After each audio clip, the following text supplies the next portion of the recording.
Kaugnay ng balitang yan, handa na ang National Bureau of Investigation na makipagtulungan sa Senate Blue Ribbon Committee hinggil sa investigasyon ng PDAF scam. Ayon sa ahensya, handa itong tumugon sa utos ng Senado, partikular na sa pagbibigay ng digital records ni pork barrel scam whistleblower Ben Herluy. Para sa detalye, balitaan mo kami Noel Perfecto. Susunod sa kagustuhan ng Senate Blue Ribbon Committee si NBI Director Virgilio Mendez na isumiti nito ang mga nilalaman ng hard disk drive ni Ben Herluy sa darating na Miyerkules.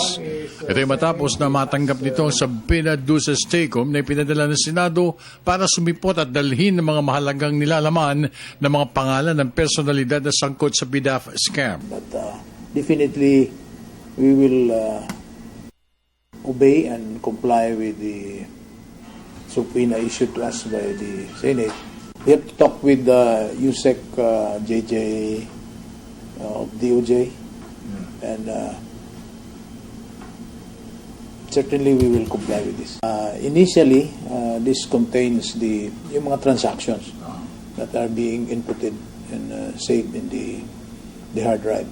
Including some lists of names of personalities? Not necessarily list, not list, but the names probably of the other personalities that have been mentioned in these transactions.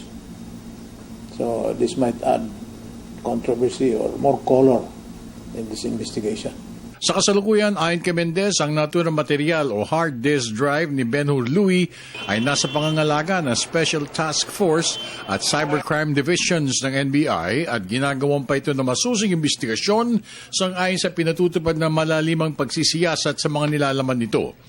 Agad rin lang isusumite ang naturang mga records kay Secretary Laila de Lima upang makakuha rin ng kopya na siya rin isusumite sa Senate Blue Ribbon Committee. First and foremost, I already contacted the team that handles the investigation. Yes, sir. This is the STF under Assistant Director Argabioso, and also with our Chief of the Cybercrimes Division, because I was informed that they were the ones tasked about this hard drive that was submitted to the Bureau.